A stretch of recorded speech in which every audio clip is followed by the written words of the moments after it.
are listening to Unsolicited Genius. We're going to transition to Are You Entertained?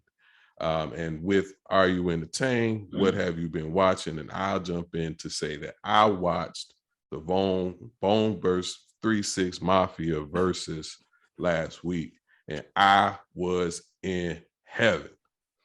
You know, Locks, Dipset, I get it.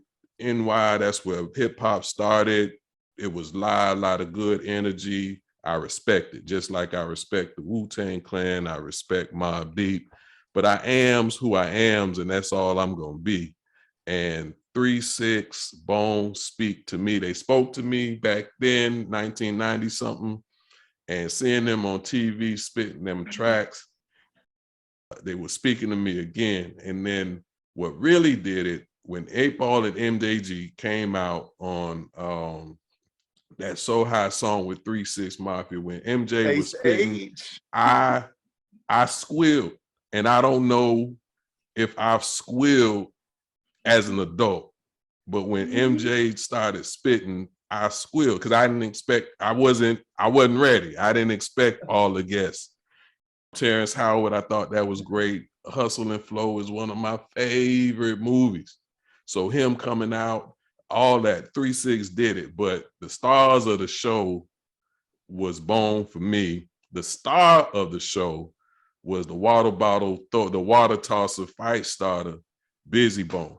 And when he did that, you know, Pac's verse, the song is Thug Love, you know, with Biggie shine when he was with Bone. Pac, I was underwhelmed comparatively speaking on the song. It was a hard enough verse, but listen, Busy Bone on Thug Love, on that beat, on that track, monster.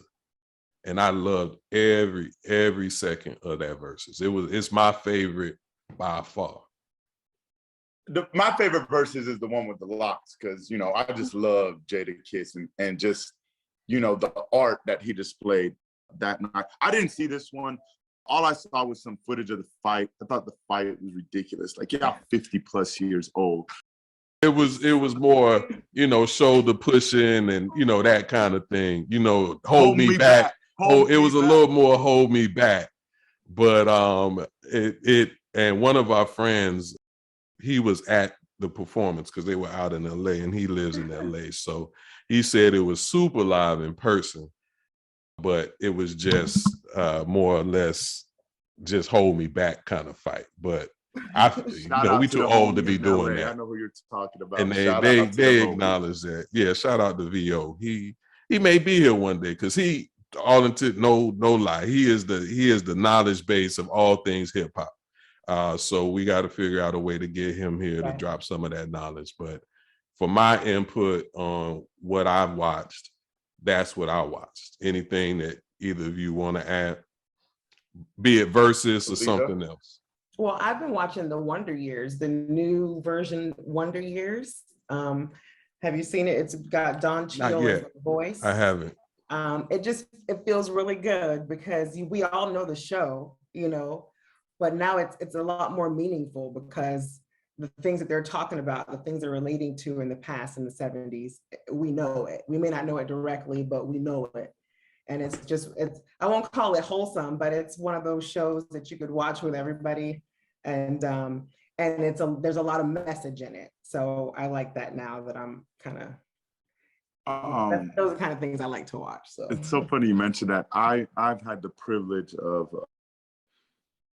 as an educator, one of my students is actually on that show. Really? And yes, she provides me with paraphernalia from the show. I'm very proud of her. Love the show. I agree with you. It means a lot to me because she's on it. So it's always on the record. She's a shining star in more ways than just being on that show. So that's awesome that you watch that show. Yeah, I love it. Myself, I've been watching Ken Burns' documentary on baseball. It's a 10-part series. I'm on the 10th inning. It does a spectacular job of not only telling baseball's history, but weaving in American history, especially how it relates to race and baseball and just overall in the country. Currently wearing a New York Black Yankees shirt from the Negro Leagues. It really is a phenomenal documentary, and I just like that it just, you know, tries to stick to telling like the truth, no matter how harsh or how much people might not like it. And you know, I've read some of the criticisms of it, and it's like it's too liberal. That's the criticism of truth now. It's too liberal. Right, But it's just the truth. Like it's just the truth. Like black people couldn't even play baseball in the major league level in this country for years. And then when Jackie Robinson finally did get his chance, it practically torpedoed the Negro Leagues because people stopped attending those games. And the Negro Leagues was the biggest Black-owned business in this country at the time. So, you know, I feel like he did a phenomenal job with it. Many props to Ken Burns for, you know, Ken Burns is a white man, but he didn't hold back. You know, he didn't hold back in the documentary. I really appreciated that. I'd recommend it to anyone. It's 10 long parts, but I found it to be entertaining, and I just love history, man. It tells a great history of this country through the sport of baseball. Okay. All right. Shout out to Ken. But respect and shout out to Ken Burns. What are you all listening to? Caleta, I defer to the lady as always. Well, I don't think I've listened to anything new or cool. I think I listened to I listened to your episode of Kanye versus Drake. That made me even listen to those records. So I listen to a lot of frequency music. So like I mean, you know, it's old school is cool too. And frequency, what's frequency? So there's different frequencies that all sound makes, right? So in certain music, like in 808s, it's a low vibrational tone. And just like low vibrational sounds. You could drop some chakra knowledge for the listeners. Give them something to Google. It kind of keeps you in a certain vibration that is not even. And I listen to music that keeps me on a love frequency, which is 528 megahertz. And I listen to that music and above just to kind of keep my mind positive. I sleep to it a lot. And, you know, I try to control the things that go in my sphere. So let me ask you a question on that, because I listen to frequency during the day. I stop starting this day with news, and I try to minimize social media, at least from wake up to breakfast to brushing my teeth and all that stuff. And usually up through noon, I'm just listening to the frequency. And so do you listen all day? Do you listen in your car? You said you listen when you sleep.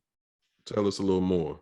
So when I wake up, I have a certain song playing at 5:15 in the morning, and that plays for 30 minutes. So that's on, I don't have to touch it. Then I have a certain playlist that I listen to that's more African meditative drums. It's like a healing music. But then while I'm at work, if I'm in a work mode and I'm sitting in a desk in an office or something kind of terrible, then I have 528 in the background to kind of keep me focused. So I don't get that lull. It kind of keeps me right there paying attention to what I'm doing. I get up too, but that's just if I can feel it, because we can feel music, right? So I've been a musician also for a long time. So when I learned about that music and what it does to you, I just dug deeper and kind of found where I want it to be. And I want it to be at love, because I am love, right? So that's kind of the frequency I want to emit. Okay. That's what I appreciate that. Learn something all the time. Yeah. Mo, Yes. what do you listen to? I guess I do that indiscreetly, because I play music to the mood that I'm in. You know, sometimes I'm angry, so I play a little angrier music. Like Pac is my anger music. You know, certain songs from Pac, like when I'm not in the mood, that's what I listen to. But recently, man, I've been listening to Outkast, specifically Gemini. Liberation is one of my all-time favorite songs, and Liberation has been playing heavy in the car, just kind of like on repeat, man. I love it. That is one thing I've been listening to. The other thing I've been listening to, man, I do not know if you guys saw the American Music Awards. New Edition set with the Backstreet Boys is definitely worth your I saw time. that part. I saw it. I didn't watch it. New Edition's still so good. They're just still so good. And my wife is correcting me. It was a different award show. I messed up the award show. But I heard that, and it's got me listening to a lot of New Edition recently, especially some about, you know, Bobby Brown is not the best singer in New Edition. Like, I think we can all agree to that. But some of his like love songs, like Roni, He got soul. Like, I just absolutely love. I just something about it when it plays, like I can't help but to just keep playing it over and over. Yeah, man, that's what I've been listening to. A lot of New Edition and Outkast is a Gemini. So, fun fact, what's your favorite New Edition song? My favorite New Edition song? Can You Stand the Rain? Can You Stand the Rain is my favorite New Edition song. You, Caleta? Can You Stand the Rain? Probably. Yeah. Same Your here. boy Johnny Gill comes on that song, so just lovely. Yeah. It sounds like a voice from heaven coming down to bless us. Here's the correction. Thank you to my beautiful wife. I apologize. Not the Backstreet Boys. New Kids on the Block. Yeah. New Kids on the Block, because they're both from Boston. They're going on tour together, I believe. And if they come to Atlanta, I will most definitely be attending. I will most definitely be attending. I saw clips of it. I couldn't have told you what show it was. I saw that it happened, and you're right, it was New Kids on the Block, because I saw your boy Danny Wahlberg. He was on stage, and I didn't know the theme of what they were intending to do, but how live would it have been if Mark Wahlberg had hopped out there and spit one of it? Spit one of his. You know what I really enjoyed songs about it too, Carlton, is if you see it and you see their comments beforehand, is these are like the things that give me faith that we could get to a better place. Because this is a predominantly a white group, a Black group, but they had nothing but respect and love for each other. And you could also see the amount of respect that the New Kids on the Block had for New Edition. It's like they were like, that's who we wanted to be growing up. Like they meant everything to us, that you could never be better than New Edition, because they were from Boston. And to see them, like, you know, as little white kids growing up to try to emulate to be a Black band, you know, that to me is the kind of love our country needs, where it doesn't matter what race it is. They just appreciated their art, their music, their style of dance, and they try to emulate that in their music. Now, by no means are they New Edition to me, but, you know, to see them pay homage like that to them, to me, was a beautiful, beautiful thing. You know, what's interesting, at the start of our recording on TV tonight was a very boy band holiday.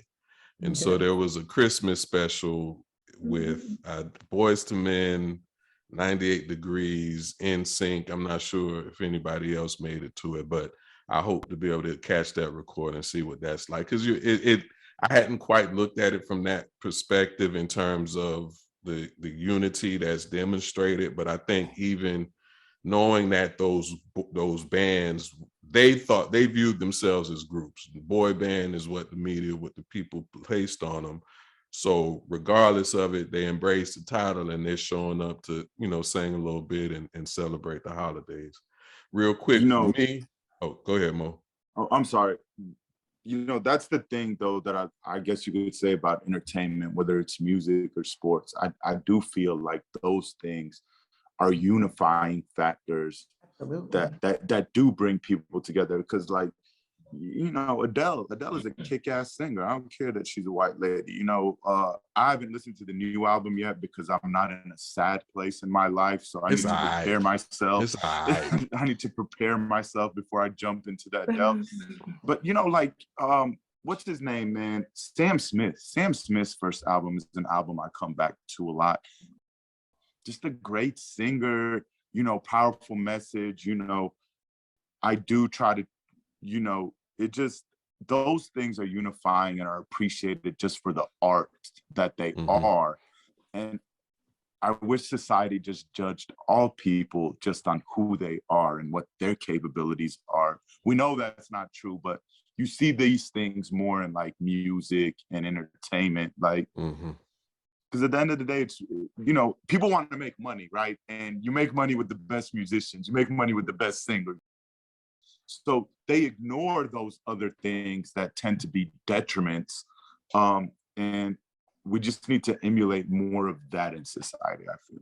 All right, here. My quick entry, the VERZUZ, I said, let me go backwards. And so I pulled out that Bones first album, the first album that I became aware of them, Creeping on the Come Up.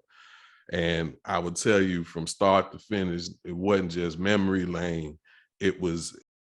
There were tingles from what that time period in my life, what I remember feeling the first time I played the album here, Ouija, are you with me? I'm like, what are we doing? What are we talking about, right? But as it persisted and just the fire that they came in with, what stood out was just how much talent existed in those young men. All these groups that we talk about, Wu-Tang, Outkast, Bone, Mobb Deep, 8 Ball, MJG, like their lyrics when they were 15, 16, 17, 18, 19 are carrying forward 30 years later to have the same relevant meaning, message, impact, in addition to just a verbal musical skill that they possessed without Juilliard training. You know what I mean? Without formal somebody saying la la la la la, all that stuff. But so yeah, Creeping on the Come Up, I agree with you, it's timeless music, but it's also sad on two reasons to me. One, because the shit they were talking about back then is still relevant today, unfortunately. True that. That's one. The other sad part about it is the ages you said, 15, 16, 17, 18. Black kids have to grow up and be adults at a much younger age than their white peers. And you know, one of the things our producer said to me when I told him, Nitty, you know, because I love to talk to him about fatherhood. You know, he's an amazing father. When I had my boy, you know, I was outside the hospital waiting on him to finally get in the car so we could take him home. And the person I was talking to was him. And he was like, try to raise him to be as naive as possible for as long as possible before you put the weight of the world on his shoulders. And for Black kids, man, it's almost like you have to put the weight of the world on their shoulders. Or, you know, Carlton, earlier, you know, you said something about the school shooting, about that 15-year-old kid shot up those other kids. That 15-year-old ain't no damn kid to me. Try his ass as an adult. He knew exactly what he was doing. He made an adult decision to murder those people. And thank God they're trying him as an adult, because they're quick to try Black kids as adults for much less than this, much less than this. You know, that's the part about the music that's sad. It is timeless, but it relates to today because the same shit they went through back then, we still go through today. Our kids still go through today. You know, critical race theory, one of the main complaints is, oh, you're making these white kids feel guilty. You're making these white kids feel this way. You're doing this to these white kids, right? Do they ever say about like how they make the Black kids feel? Like, I've never heard. No, because that's critical race theory. You can't talk about it. No, but that's what I'm saying. They don't say, like, no, in all facets of life, everything that a Black kid has to go through, they never stop to take into account how you make these little Black faces feel, how these little Black boys feel, how these little Black girls feel. It's like you know, Ahmed Aubrey, and big shout out to the jury. Big shout out to the jury. Those 9 white women and 2 white men and 1 black male who found what really was an easy decision to me. Thank God. But see, we worried. We worried. Even in a case like that where it feels so cut and dry, it's like, let's celebrate what should have been the easy outcome, right? Because we weren't sure. We weren't sure. Every picture you see of Ahmed Aubrey, right? My man is clean in his tux. You know, that's the picture they show us of him, in his tux with the bow tie. But that's not how my man dressed every day. Why can't our kids wear their hoodies? Why do we have to present them always in that light? When it's just, why can't it just be normal, like me and my t-shirt, you and what you're wearing? It's because, like, there's this stigma about our kids wearing hoodies. Mm-hmm. Well, how does that make our kids feel? Like, I have a collection of hoodies. You know why? Because I love hoodies. It's not because I'm going to go commit a crime or rob. I just grew up in an era. Andre 3000, you remember it, Carlton? He always wore the hoodie under the baseball jersey. You know, I love that look, and it just stayed with me. Our kids are forced to worry about what they wear and how people perceive what they wear, and that garners them a certain negative attention. No one ever takes into consideration what we do, what society does to them, how it forces them to grow up and lose that ability to be naive, that makes you a child, that makes being a child joyful. You know what, Mo, they're focused on the fact that that same society makes them afraid of those little boys in those hoodies. They don't care about what it's doing to you. The society says that boys in that's hoodies my are bad. They should critical race theory. We need to focus on how this makes white kids feel. But Trayvon Martin was guilty of what? Wearing his hoodie, and then they let a 300-pound white man claim self-defense when he runs up on him. Like, how does that make our children feel when they see that? That they're what? Menaces to society? They don't care about your boys. They don't care about our children. Yeah, and you know, like, you know, becoming a parent changes you. You know, I was always. I'm a grandparent now. It's crazy. I don't want my. You're a grandparent? Yes. Looking good, grandmother. Looking good, grandma. So call me a Gigi. Grandma. I can't believe I said that. I'm Gigi. Gigi is what I am. But like, you know, when you have a child and now a grandchild, you want them to not have the weight of the world on their shoulders, but you want them to be prepared for what is going to smack them in the face. Because if they don't learn it at home, they're going to learn it out in the streets, and it's going to be Bobby or Cindy teaching them that lesson. It needs to be you at home teaching them that lesson. So if it's heavy, give it to them light. Yes, you know, like, and I completely agree with you, but that's my point. Our children don't get that opportunity. You have to teach them some horrible things at an early age in life to prepare them for the society that they live in.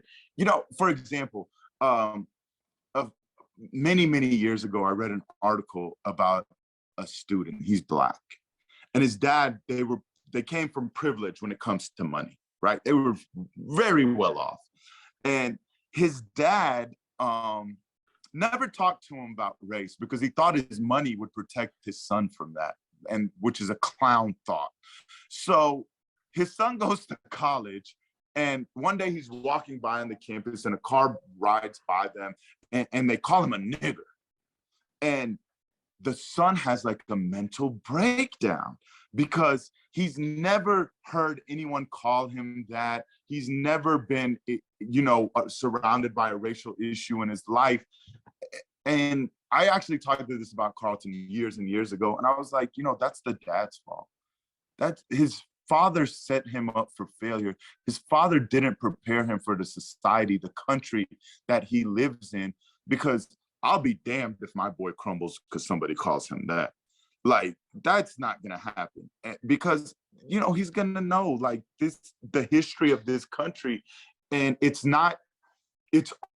never to make him go against any race. It's just so he's aware of what could happen. You know, you meet people, whether white or Black, and you take them for who they are, until they show you they're an asshole or a racist, and then you treat them accordingly. Yeah. But to try to shield your kid from there's no racism in this country, that's just a goofy mind state. It's just a silly approach to take. I just hate it for our kids. I really do. I want my kid to be as joyful and to be as, I guess, naive for as long as I can let him be that. But, you know, when the time comes, I'm a truth teller. I will drop the hammer. I do that with any young person that comes in front of me, just so they're educated. And it's always from a place of love. You know, it's not about race. You know, at the end of the day, it's really about right and wrong, good and bad. And what side do you want to fall on? And if we don't educate our white youth to the past histories and the atrocities of this country, how will we ever create the empathy or the allies that we need to form a more equal society for everybody? Well, the easy answer is you won't.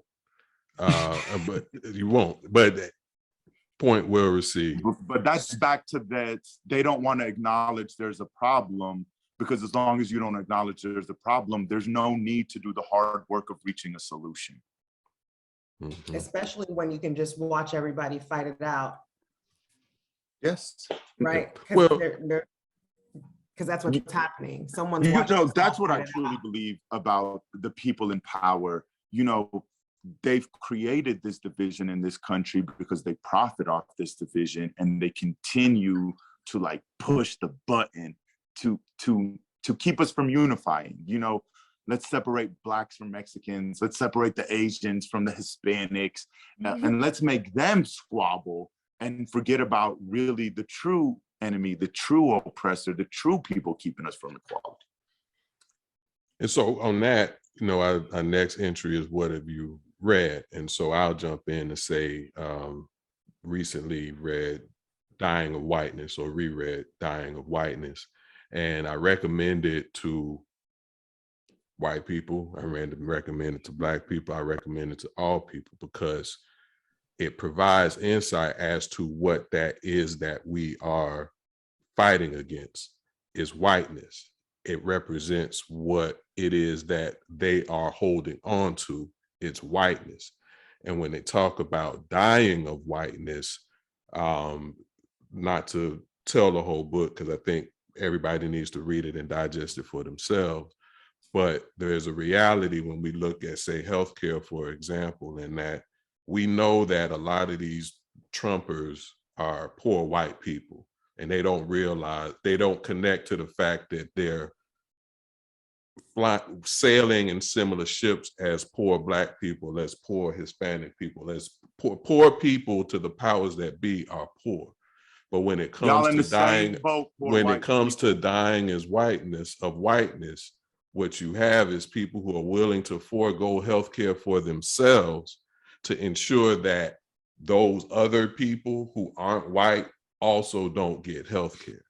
And so when we talk about what to do, where to go, how to conquer it, I am recommending Dying of Whiteness, because you got to understand what you're up against. And one of the hardest enemy to defeat is one who is willing to die for his or her cause. And when it comes to whiteness, those that cherish it, those that relish it, are willing to die for their whiteness. So, Mo, you got a what you read entry? No, man. I've just been doing a lot of articles trying to educate myself on some things that have happened in the past. I haven't read any books, but that book you mentioned, I would love to read, because that's absolutely true. You say they're willing to give up health, like they're really seriously willing to give up healthcare for Obamacare, right? They hate Obamacare. Yeah. But these people are ignorant, Carlton. If you went up to them and told them, because I've actually seen this, and you said to them, how you feel about Obamacare? Hate it. Hate everything about it. If you changed it, though, and said, how do you feel about the Affordable Health Care Act? It's the only reason why I'm still alive. It's the same thing. But once again, Republicans have branded it as Obamacare to trick Right. poor white And they know what into they know thinking it's the the affordable. devil. They know it's the Affordable Care Act, but No, they you don't. I don't the believe smoke it. and mirrors, everything that we talked about in the Very previous gullible. segment. If you call it Obamacare, you get the reactions that you want. Caleta. Carton, this book is like, you know, it's whatever you're reading. I have to read this book because it's true. I mean, 75% of white people in the South fought in the Civil War, and they didn't own one slave. They're a bunch of poor dirt farmers who were barely economically better off than the slaves, and it just continued for 400 years. We talk about the battles of the land, but the true battle is in the mind. It's the mental warfare. Caleta, entry into what you read? I read a couple of things. So I'm reading 7 Days in June by Tia Williams. It's a novel, but it's about it's a love story about soulmates and also the delicateness of mother-daughter relationships. And then I'm also reading this book called Radiant Rest. It's about Yoga Nidra by Tracy Stanley. That's kind of helping me when I wake up, stay in a state of rest in my mind. That helps me focus more. So I try to read books that are sometimes fun and then sometimes helping me out. Yeah, that balance is important. I keep my fictions going. Yeah. But just to close it out for those who seek it, Dying of Whiteness, How the Politics of Racial Resentment is Killing America's Heartland is written by Jonathan Metzl. So check that out. You finished reading it already? Yeah, I read it twice. Yeah, go ahead and ship that over to your boy, buddy. I do Audible, baby. I do Audible. I send you the link. Lazy ass reader. Whatever. Knowledge is knowledge, baby. How you get it is how you get it. Brother. Whatever works. How you get it is how you get it. Yes. All right, we're gonna take a break and be right back and tell everybody what's next. All right, welcome back. Before we head out for the episode, any housekeeping for the folks, Mo? I have nothing, brother. Really appreciative of our guest today. Thank you for making time for us. Yeah.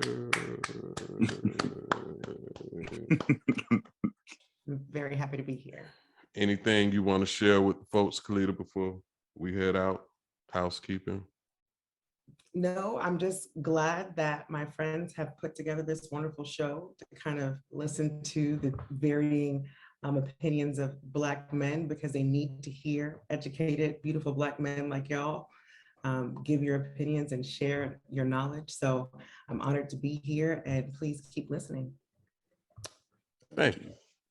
Real quick, Carlton, as always, shout out to our producer. Shout out to Nitty. We couldn't do this without him. I also want to tell him sorry. I know we made his job harder today. We went a little over, but he got this. I know he do. All right. As I said earlier, we're open for all kind of support, whether it be feedback, whether it be donation, whether it be sponsorship, whether it be interest in participating with the show in some fashion or form. We are on Instagram. We have every episode is now on YouTube. The last episode was our first official video podcast. So we will continue to produce the audios for Apple Podcasts. Spotify now does videos, so you'll see the video if you are a Spotify user. And basically everywhere podcasts are heard, you can find us. So again, subscribe, like, love, comment, etc., etc. We take it all.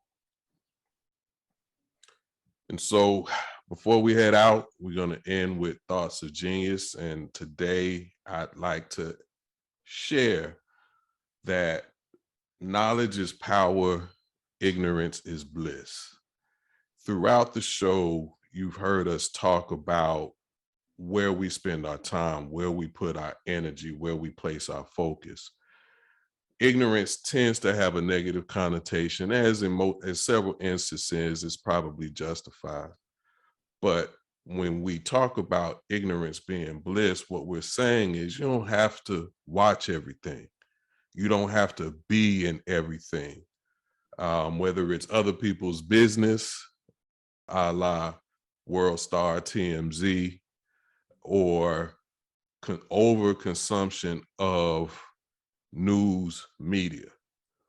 Sometimes you just don't need to know, or you don't need to know right now, or you don't need to know all of it all the time as it's being pushed out. Because unfortunately, you are human, and to be human, it will overwhelm your system. Caleta talked about the frequency music and the frequency sounds. That's so she can be healthy. She's choosing what she consumes. Just as there are poisons that we can swallow, there are poisons that we see, there are poisons that we listen to. So ignorance is bliss, but you don't want to stay there either, because the true power, the true ability to create and make change, whether it be for your community at large or even just within your household, is through knowledge. Read, listen, learn. You know, instead of watching CNN, pull up YouTube and learn what different frequencies exist for you to listen to that would uplift your mood. Abraham Hicks is an author that I read very often. She has several of her in-person sessions and seminars that I've not been able to attend, whether it be cost, time, and location. They're on YouTube. So I'm still learning from her without having to leave my bedroom. And so all the things that you want in your life are available to you, but you have to be a participant in the process. And part of that is understanding what you need to know and what you don't need to know, and where that balance exists. So turn off the TV. Turn off, if you got an iPhone, I don't know how them other devices work, but the iPhones let you limit your screen time. Set the screen time limits on the ground. You don't need to be on that thing all day. You can miss out on what's happening. TMZ will find a way to catch you up later. The news cycle is 24 hours, and yes, these things do change. Whatever's the hot topic will come, but there's ways to go find the old topics. People talk about it. You'll hear it on this podcast. Listen to us. We'll keep you engaged. We'll tell you what you need to know. But ignorance is bliss. Find that bliss. Find a way to be happy without overwhelmed with all this noise that we're inundated with. But realize that what you want, how you want it, and your pathway to getting there is through knowledge, financial knowledge, romantic knowledge. Go get the 5 love languages if you're in a marriage. Learn how to talk to your partner. Learn how to talk to your spouse. Teach yourself. You don't need Mo just told us. You can go to any public university campus as long as it's big enough class. Don't jump in. Don't try to sneak into one of them smaller 5-person classes. But go ahead, find you which class has 300, 400 people, auditorium style. Go sit down, take some notes, learn something. In particular, some time in the sciences so that you can know that climate change is real, so that you can understand what vaccinations are and vaccinations aren't, and what's the difference between being immunized, Aaron Rodgers. So yeah, knowledge is power, ignorance is bliss. Find your balance. And on that, this is Unsolicited Genius, and we wish you a good evening, good afternoon, good morning, good night, wherever you are. We love you, and we'll catch you next time. You are listening to Unsolicited Genius.